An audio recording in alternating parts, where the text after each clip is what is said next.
Hi, everyone. Welcome to our talk tonight, titled Visions. My name is Sam, and I'm the membership secretary of the Friends of Pelham Bay Park. And we are a Friends of organization dedicated to New York City's largest city park, Pelham Bay Park. Tonight, let me just introduce a couple of people. We have Amelia Zaino, who is going to speak today. Amelia, on top of being awesome, Thank is you. um, her day job is at the Bronx River Alliance, but her real passion is the Hutchinson River, and she's going to tell us all about it. Also here today is Marianne Anderson, the Pelham Bay Park Administrator. Our president, Milka Martell, is also here, as well as our vice president, Barbara. And we want to thank the Bronx Coalition of Parks and Green Spaces for letting us use their Zoom and hosting us today. And I wrote things down. I just want to draw a couple of things to your attention. We have another event happening in April, a geology walk in the park. You can head to our website and check that out. And yeah, so Amelia, I'll let you take it away.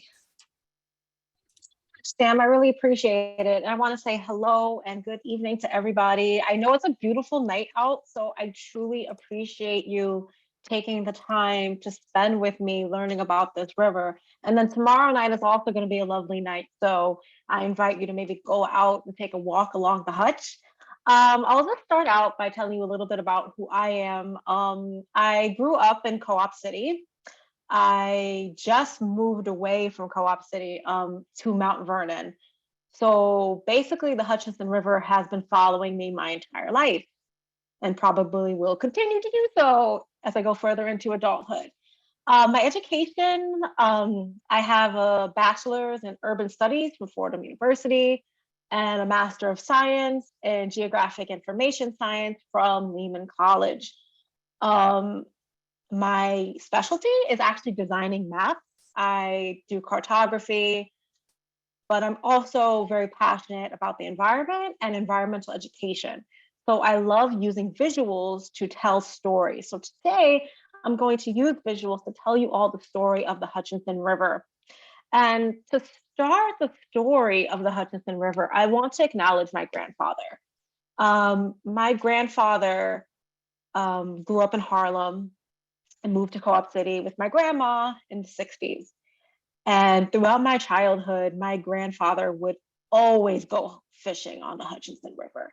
I won't say where because I don't know if the spot was a safe or legal spot, but my grandfather would take me and my sisters down there and watch him fish. So I grew up connected to this river.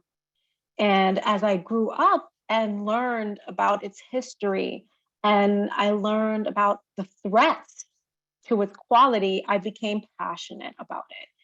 So I make it a part of who I am to help steward the Hutchinson River. Um, I've been volunteering with the Hutchinson River Restoration Project. I've been going out taking photographs of the river. I actually started a TikTok, which I'll share later. But this is my passion, and I'm so grateful that you are all joining me today to learn about this river. So my presentation today is what I call a story map. So a story map is a web tool that uses pictures, videos to tell a story, but also incorporates map elements. And we're going to play around with it. And at the end of the presentation, I will give you a link so you can use this tool on your own time as well when you want to learn about the Hutch. So I'll begin. So today we are going to spend some time exploring the Hutchinson River and its watershed. I call this presentation Tidal Visions because the Hutchinson River is very tidal, not the whole river, but a healthy portion of it, especially that portion that runs past Pelham Bay Park. So the Friends of Pelham Bay Park is sponsoring this event. So I want to talk about Pelham Bay Park. This was land that was originally part of the town of Pelham.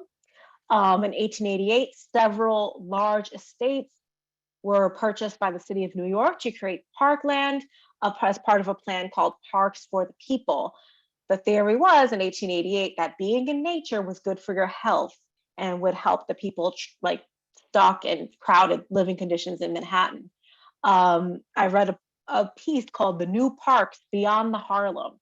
This was considered a destination, and it still is today for many New Yorkers. And Pelham Bay Park's geographic location is very unique. It's very interesting.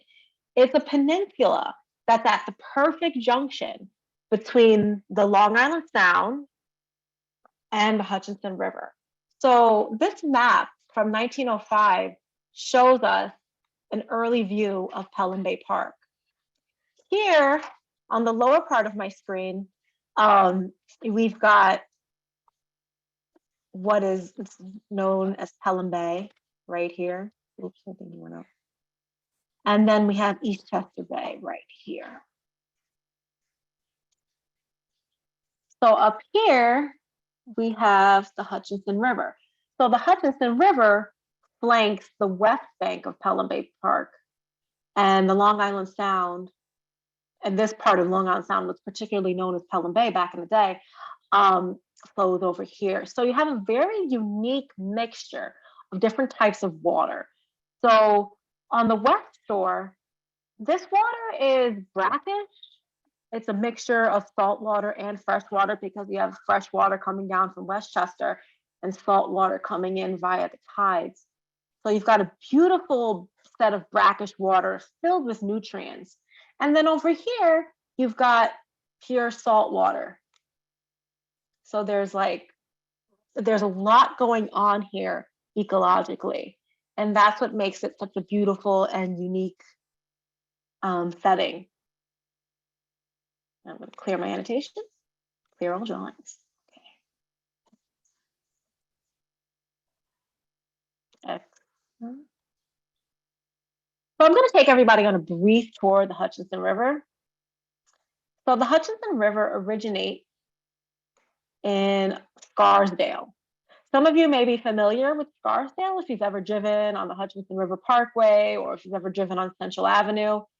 It originates in a very marshy, wet area on private property. So I got a little aerial over here on this side, but obviously it's private property and I do not wish to ever intrude on someone's property, but it basically starts as a tiny wet spring in someone's backyard and then flows south between Eastchester and New Rochelle. So Eastchester is on the east side, the west side of the Hutchinson River, and New Rochelle is on the east side. So if you've ever driven on the Hutchinson River Parkway going toward White Plains, you've probably observed a series of lakes, big lakes as you approach like the exit for North Avenue. These are reservoirs for the city of New Rochelle. The Hutchinson River was dammed to make reservoirs in the 19th century. So Westchester County has parkland surrounding these reservoirs. This part is called Twin Lakes County Park. And then as you go further south, it becomes a place called Nature Study Woods in New Rochelle. Then as we progress further south, the Hutchinson River forms the border between the city of Mount Vernon and the town of Pelham. So if you've ever been on the Hutchinson River Parkway near the exit for Lincoln Avenue, you've probably spotted another very large lake. This is called Pelham Lake, and it borders Wilson's Woods Park, rather. And this is another area where we see a dam. And this was to create a reservoir for the town of Pelham.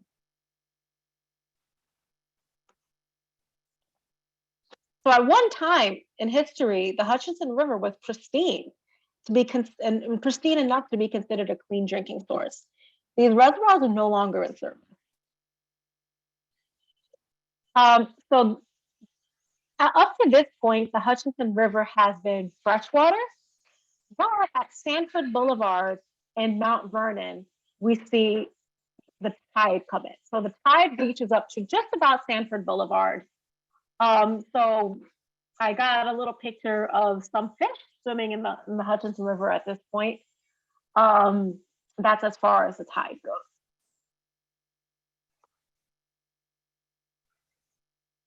Then it enters New York City. So as you can tell, I want to highlight a key difference in the Hutchinson River. Up here in Westchester, its shape is much more curvy, much more organic. But then as it passes into the industrial section of Mount Vernon and the industrial section of the Bronx, you start to get these very rigid, firm shorelines. The river was straightened, dredged, and widened to accommodate industry. So, at the time it was very small nautical industries, but then it grows into the massive recycling plants, oil plants, recycling facilities that line the Hutchinson River in the neighborhood of Eastchester. So if you've ever driven to, let's say, Fairway or IHOP on Boston Road, you've seen this very industrial landscape. These industries depend on the Hutchinson River because barges go up and down the river, delivering goods and also taking away scrap goods and things to be thrown away. So there's actually a little canal along the Hutchinson River in Eastchester. And again, it's a very rigid shoreline. The bulkheads are all metal. There's not a lot of natural shoreline in this area. However, you see a stark difference once you go underneath I-95. And this is the part where the Hutchinson River is bordering Pelham Bay Park. This area is called the Thomas Pell Wildlife Sanctuary. The Thomas Pell Wildlife Sanctuary gets its name from Thomas Pell, who in 1654 took land from the indigenous Lenape people to establish the manor of Pelham. This is the river's tidal section. Water is very brackish here, salty, and you've just got this seemingly endless expanse of salt marshes that sit opposite Co-op City and also border the Hutchinson River Parkway. You may wonder, sometimes there's a little funky smell as you drive past these marshes. That is the smell of decay. In the mud, there's bacteria, there's a lot of organic plant material that is decomposing in that mud. And all of that action, that microbial action, is releasing that smell that you smell. And it is accentuated by additional nutrients that come from sewage discharge, as I'll explain a bit later in the presentation. But that smell that you smell when you're on the parkway, you're not imagining it. So the Hutchinson River technically ends at Eastchester Bay. So this is just about Rodman's Neck in Pelham Bay Park. Rodman's Neck is quite fascinating. It's currently a police training academy that was once a naval training ground during World War I.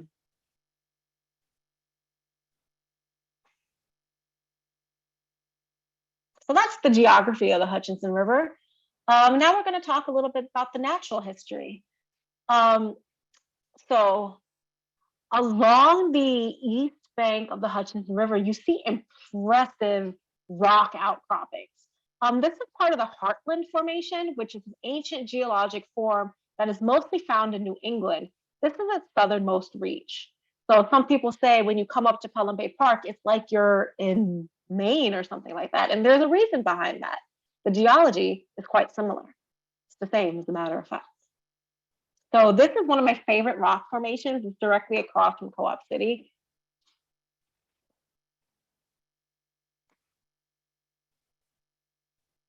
So there's quite a few ecosystems along the Hutchinson River as well. In Westchester County, oak hickory forests are the dominant ecosystem. And these oak hickory forests are broken up by suburban development. The Hutchinson River, while it is in Westchester, it runs through protected areas. such as county parkland, but it also is fragmented by things like golf courses and private property. Some people have front yards that extend all the way onto the river and such. So this photo was taken in Nature Study Woods in New Rochelle.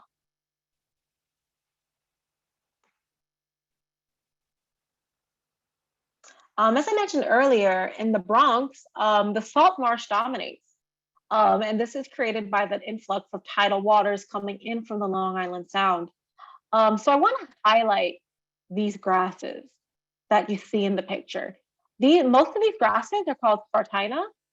And Spartina are a pretty hardy grass. They love salt water, and they are strong enough to handle the force of the tide. They're flexible, they can move, they won't get bothered by the tidal water coming in and out and in and out. And if you can imagine, try to close your eyes and imagine for a few moments that the tall buildings in Co-op City many, many years ago were not there. And the two banks would have looked identical.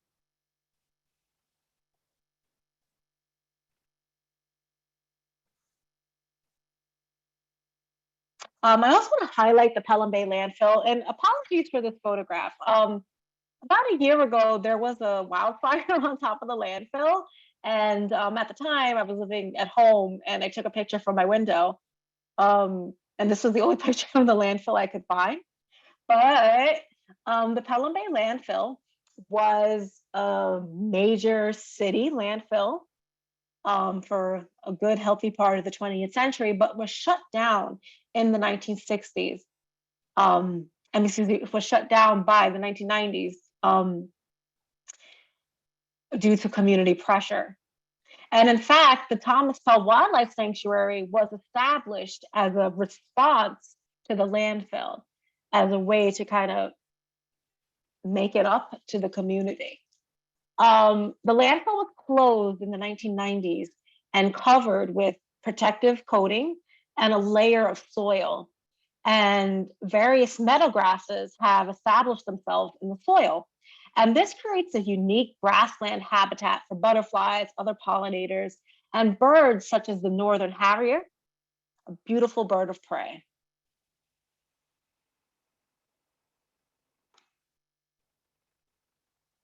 The river itself is an aquatic habitat.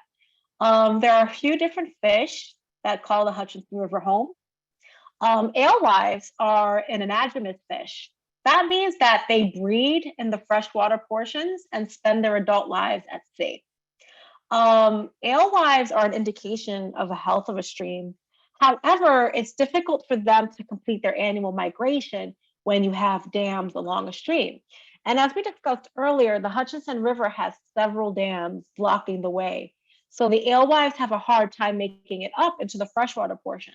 However, in 2020, researchers did spot an alewife in Mount Vernon, right near Wilson's Woods Park. So that's always a good sign.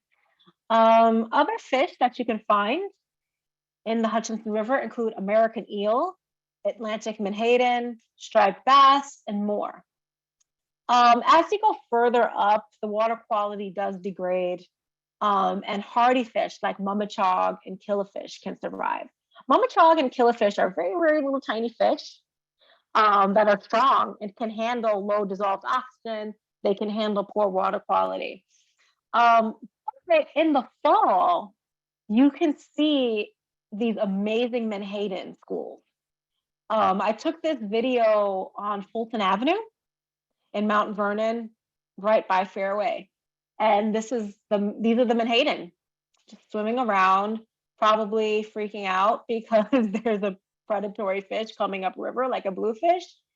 Also, they're like kind of all up on each other. They're in a very, very tight space. So they're probably jumping out of the water to get a little more oxygen because, again, they're all sharing the same space.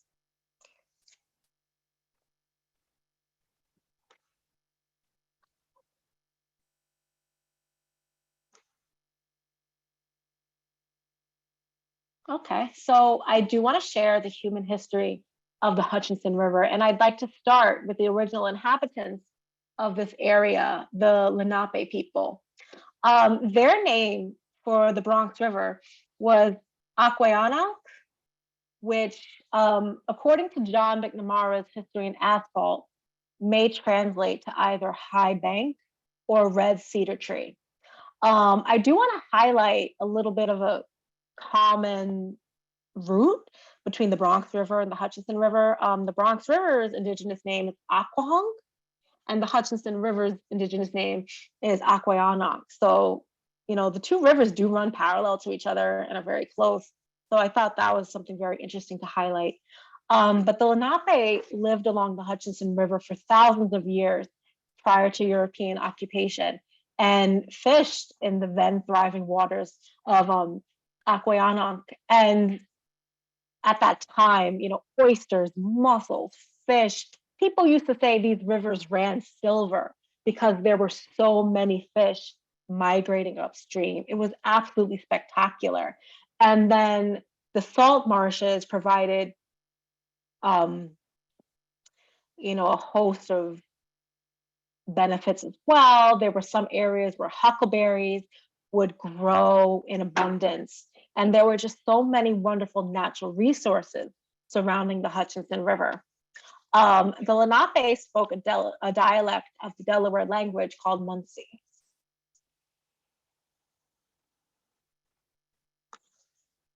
Oops.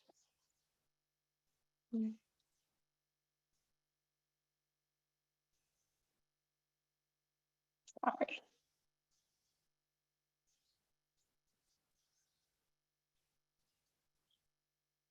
European settlers arrived quite early. In 1642, and Hutchinson, the river's namesake, settled near today's Co-op City, escaping religious persecution in New England.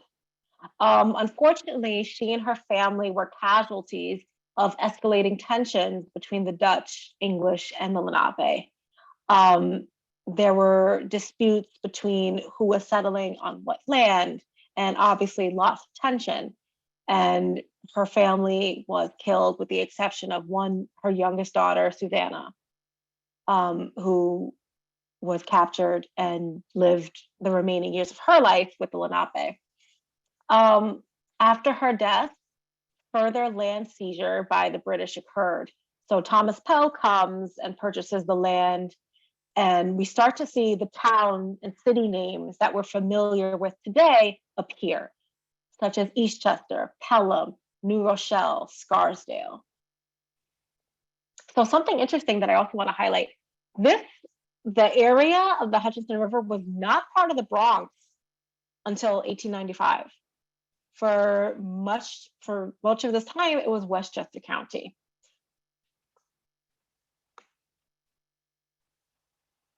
The Hutchinson River was no stranger to Revolutionary War activities. There was a huge battle called the Battle of Pell's Point that I won't get into too much detail about, but it's pretty intense. So the Hutchinson River, as it flows past Mount Vernon, there's a lot of high hills in Mount Vernon, as I've learned the hard way living here. And at the time, you could view Eastchester Bay and the Hutchinson River from those high hills. So fighters standing on those hills could view what was going on in the Eastchester Bay area. So there was a lot of movement in and around the Hutchinson River, crossing the river in their strategic movements.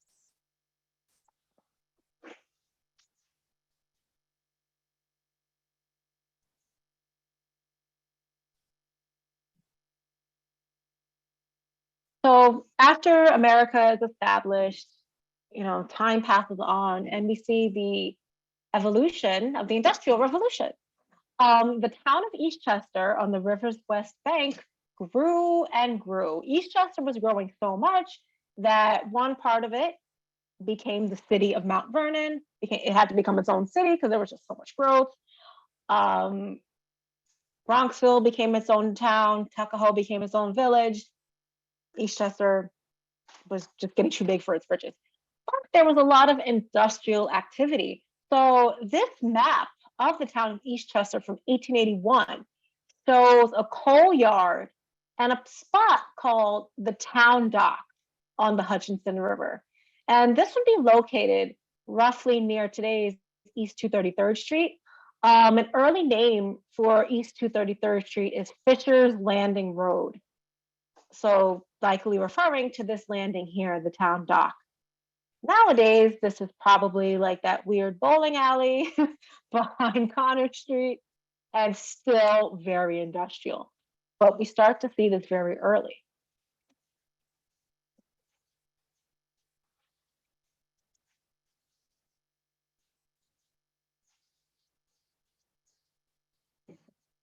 So this is the grand spectacular that I'm so proud of.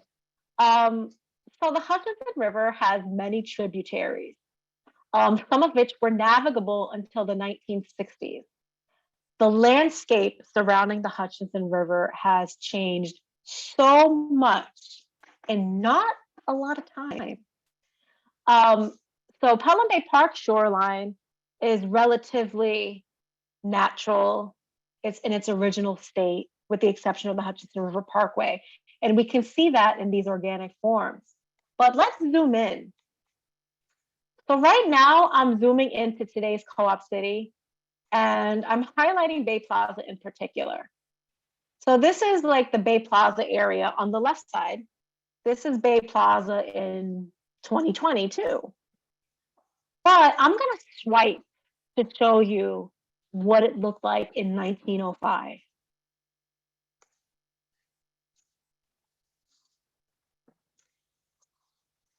You have tons and tons of teeny tiny tributaries. You have Givens Creek, which runs underneath today's Section 5. You have Black Dog Brook that runs about below Allerton Avenue. You have Mill Creek. And you have Rattlesnake Brook in the northern half of Co-op City, which at one time was dammed to provide energy for a mill called Reed's Mill, and there's still a street called Reed's Mill Lane. Most of these tributaries were filled in completely or diverted to become part of the New York City sewer system. So Rattlesnake Brook in particular is now part of the sewer system. I apologize for the sound behind me.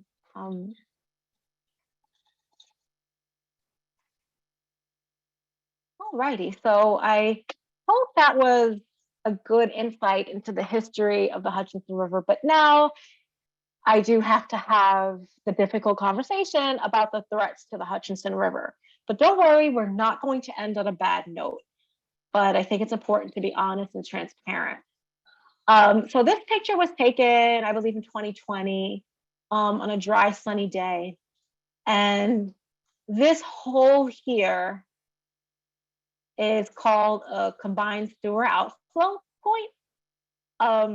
So New York City's sewer system is called a combined system.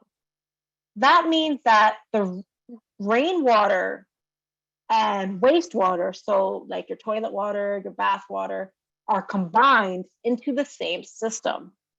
On a dry day, New York City's combined sewer system can handle the volume, and your wastewater is safely sent to a wastewater treatment plant. However, on a rainy day, so rain events up to 1/10 of an inch can trigger what is known as an outflow event. So basically, the system gets overwhelmed and your wastewater is dumped into the nearest body of water, which is, in our case, is the Bronx River. Excuse me, the Hutchinson River. Wrong job, guys. On the Hutchinson River. So this, I did call this in, nobody worry. And it went away. If you see something like this, if you see discharge in a New York City body of water, do call 311 and let them know. It may be difficult because they may have a hard time understanding the location, but just be as specific as possible and call it in. That's a critical step. So in New York City, one of the ways that the Department of Environmental Protection is trying to remedy this combined sewer outflow problem is by reducing the amount of rainwater that goes into the system. So one way this is done is planting bioswales or rain gardens along city streets. You may see them in certain neighborhoods. There's a lot of them in like the Edenwald area around Boston Road, Connor Street, because they're protecting the Hutchinson River from excess rainwater. And these are specially designed gardens that absorb rainwater. They're planted with native plants like milkweed with strong roots that can handle and absorb that water. In addition, the Department of Environmental Protection is trying to get rid of what we call, well, not get rid of, but reduce the amount of like gray infrastructure. So having less impervious surfaces covered with concrete and asphalt, and having more surfaces like grass. This is present in New York City housing authority properties like Edenwald houses, where they're replacing asphalt and concrete with natural grasses to help reduce the burden of stormwater on the Hutchinson River. So it's bad, but progress is being made. And unfortunately, I do have to acknowledge the elephant in the room, which is my room, Mount Vernon. There is a sewage problem in the city of Mount Vernon. It's more chronic sewage discharge versus the New York City sewage discharge, which is more triggered by rainwater. This problem with sewage leaking into the Hutchinson River from Mount Vernon is due to aging and crumbling infrastructure, and a city that is suffering from a lack of proper funding. However, the city did recently receive $10 million to try to work towards fixing this problem. And you know, personally, I just moved here, but once I get to know more people, I'd like to try to push for things like rain gardens up here just to try to make things a bit better. But there is progress. And one thing I also want to highlight is I think a lot of people in Mount Vernon know there's a problem. So I think at this point, the goal is how to make it better, you know, how to be optimistic about it going forward. And for anyone who's not familiar with sewage discharge jargon, I want to highlight why raw sewage discharge into a body of water is bad. Besides the obvious. One, you can't fish, you can't boat, you can't swim in water with a high fecal bacteria content. And also excess nutrients, so our poop and stuff does contain nutrients. This excess waste in the river can contribute to algae blooms. These algae blooms will eventually die, and bacteria will start decomposing the algae. And this process of the bacteria decomposing the algae wind up consuming the river's available dissolved oxygen, which leads to fish kills. Y'all might have heard on the news not too long ago that they found schools of fish dying in the Hutchinson River. That is due to low oxygen. And if the problem is exacerbated in the summer because warm water loses oxygen faster. So you have a deadly combination of, you know, excess nutrients in the water and warm water that makes it bad for fish. But like I said, I never want to leave anyone on a bad note. So there are lots of ways to help the Hutchinson River. So this is a rain garden. This photograph was taken, I believe, on Nickel Avenue near Gun Hill Road, all part of the Hutchinson River watershed. And as you can see, this rain garden, it may look overgrown, but these are all native flora that are doing their job. Sometimes they need a little TLC, tender loving care, but plants like these black-eyed Susans do a great job at helping protect the Hutch. So here's some ways that you can help. There's lots of organizations that are doing great work along the Hutchinson River. I want to highlight them. The Friends of Pelham Bay Park, that's who we're here with today. They are cleaning, doing forest restoration in Pelham Bay Park, because Pelham Bay Park is part of the Hutchinson River watershed. So when we have a strong forest in Pelham Bay, when we have litter removed in Pelham Bay, that's helping the Hutchinson River. There is an organization called the Hutchinson River Restoration Project that hosts an annual cleanup of the Thomas Parr Wildlife Sanctuary. Every September, we're out there. And in particular, the Hutchinson River Restoration Project is growing. So we want to do better. We want to get stronger. We have new leadership. And we're working to protect the Hutch. And I also want to highlight the Rivers Run Community Garden. In Co-op City, there is a community garden right on the banks of the Hutchinson River. Beautiful space. It's a true community garden. Like, there's places to walk, relax, there's places to look at the river. There's lots of delicious fruits and veggies being grown, but that's just me because I'm perpetually hungry. But definitely support these three organizations. The New York City Department of Environmental Protection also has something called Adopt a Rain Garden program. So you can sign up with the Department of Environmental Protection and get trained on how to take care of a rain garden. So that could be pruning the vegetation, removing litter. And I adopted some on Connor Street, but it's a lot of work for just little old me. So if anybody wants to help, please let me know. But that's something you can do as well. And also, so in Co-op City, there's not really places you can get to the river, but there are access points to the Hutchinson River where you can get down and relax by the water. And I want to highlight those locations as well. In New Rochelle, you have a public Westchester County park called Nature Study Woods. You park on Webster Avenue and go for a nice relaxing hike on the Hutchinson River. In Mount Vernon, there is a park along the Hutchinson River. It's by 3rd Street. It's where they just completed the overpass on 3rd Street, but there's a little park where you can walk down to the Bronx River. I mean, why do I think of that? Oh my God. I want to walk down to the Hutchinson River. And they do have signs saying, warning, there is discharge here, but you can observe the river. And you can look at the Hutchinson River in Pelham Bay Park.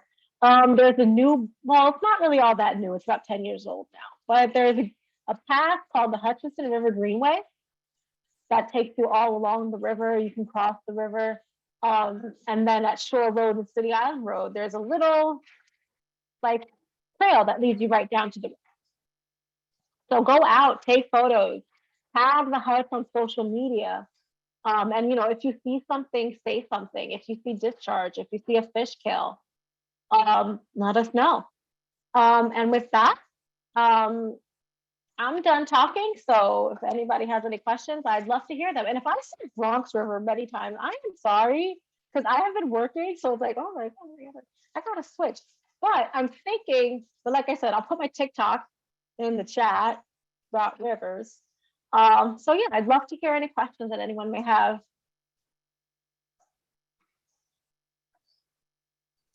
If anyone has any questions, please write them in the chat and then we'll call on you and raise your hand. Oh, it looks like we do have a question from Marianne. No, I was trying to send the clap thing so I can say thank you, Amelia. Oh, That was great. you. I guess I just did I clicked on the wrong thing. Thanks so much.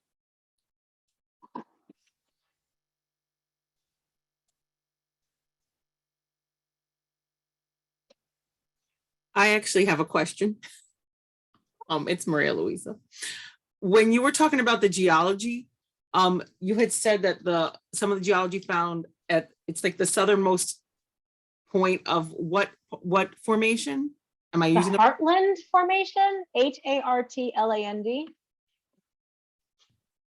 And that comes from where? New England. Okay. So like Connecticut, Rhode Island. There's Okay. a ghost behind me, guys. I'm so sorry. So that's along the banks of the Hutchinson River specifically? Yes. Okay. Um, so Kiana asked in the chat, are there any cleanup events going on along the Hutch besides the one in September? Yes. So glad you asked. So prior to my job at the Bronx River Alliance, I worked at with an organization called NYC H2O, and we are hosting an Erskine Place cleanup. So Erskine Place, you know what, we're all friends here. Erskine Place is the street that I grew up on. And basically any trash on Erskine Place ends up in the Hutchinson River because Erskine Place leads up to the river, like the street ends at the river. So any litter, like I said, is a big problem for the Hutch. So the date for that cleanup is pending, but it looks like it's going to be either April or June. There's like some scheduling conflicts with a sponsor, but as soon as I get more information about that cleanup date, I'm going to present it. I mean, like, spread the word, but I'm so glad you asked, Kiana. Thank you so much. And yes, Jane, the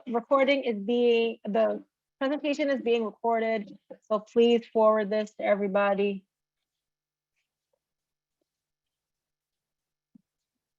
Cecil, yes. I don't live in New York City anymore, which is a bummer.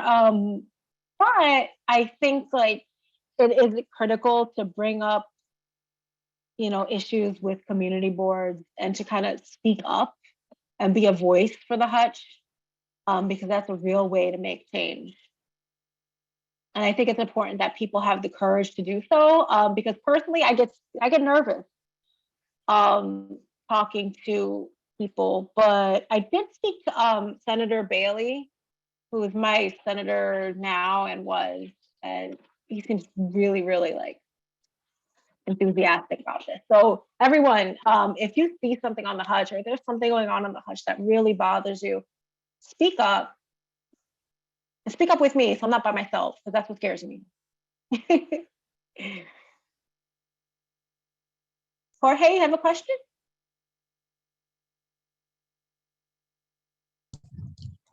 Yes, in regards to the geological formation across from the power plant on the Hutchinson River, Mhm. that particular formation is called Eagle Rock. And it appeared in the History in Asphalt by John McNamara. And Native American artifacts were found in that particular area. And before World War II, that was a popular meeting place for canoeists in that area. So I just thought I might pass that on. Thank you. Eagle Rock. Thank you for I the love that name. presentation, a very good presentation. Thank you so much. Lilith has a question.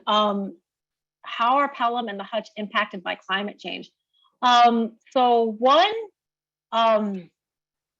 increased water temperature leads to less dissolved oxygen in the water, which is harmful to the ecosystem. And then also the inevitable floods. So because the Hutchinson River, especially like in the Bronx and Pelham, has been forcibly straightened, when it floods, it's going to flood badly. Like areas that were normally like floodplain forest or salt marsh are places where houses are, places where businesses are. So if the Hutch floods, a lot of people are going to be affected by that. Joanne would like to know if there's leakage in Eastchester Bay into the landfill in Pelham Bay Park. I actually don't know. That's a great question. I could answer that, Amelia. Can you hear me? Yeah. Yeah. So, you know, to my knowledge, I know that there's been some water quality testing all around the outside of the landfill, and it's always never, you know, shown anything like that. And also whatever kind of, chemicals were collected in the leachate at the landfill. It's gotten to the point where it's so minute that that's been rerouted into the sewage system because it's not even anything that isn't in the sewage system now. So that's all I really know. But if you want to contact me, with any other questions about the landfill, I could find out.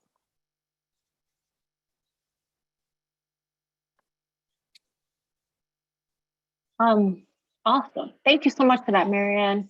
Davina, and if I'm mispronouncing that, please call me out, wants to know if they're planning an alternative way to dispose of human waste. Not at the moment, but Department of Environmental Protection in New York City is looking at treating the waste at these outflows before it is released into the river by chlorination, which is a controversial plan that may impact the ecosystem.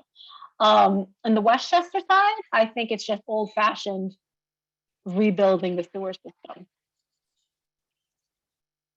All righty. So I think that Cecil, thank you so much for answering Kevin's question. Yeah, I called in an outflow and they went to inspect it. Very helpful. And also you can call 311 if you don't live in New York City. Just FYI. They don't ask you. Well, they do ask you where you live, but it's still okay.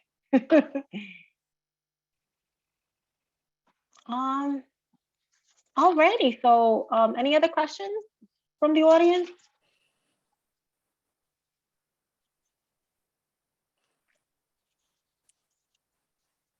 All right. Well, thank you all for joining me tonight. Again, it's a beautiful night. Thank you so much for spending it with me. So if you want to see like river related content, it's a new TikTok, but I'm working on it. It's called Two Rivers. It does celebrate both the Bronx and Hutchinson Rivers. And I'm trying to make it quirky. So yeah, follow me on TikTok. And yeah, thank you. Thanks, Christina. Thank you guys so much for coming. I really appreciate it. And thank you, Amelia, for coming out and doing this for us. This is really important information to know, as Pelham Bay Park is bordered on one side by the Hutch, like you said. So again, I just want to thank everyone for coming out. And since this has been recorded, it will go on YouTube as soon as possible. That's the Friends of Pelham Bay Park YouTube channel. You can look us up. And the presentation that Amelia presented will also be made available because it's super cool. And again, thank you to Amelia. Thank you to Marianne Anderson, the Pelham Bay Park Administrator. Thank you to Nilka, our president. Thank you to all of you for coming out. Again, like if you want to check out the Friends of Pelham Bay Park, you can check us out at our website, pelhambaypark.org. We're on Twitter and Instagram at Pelham Bay Park, and we're on Facebook at Friends of Pelham Bay Park.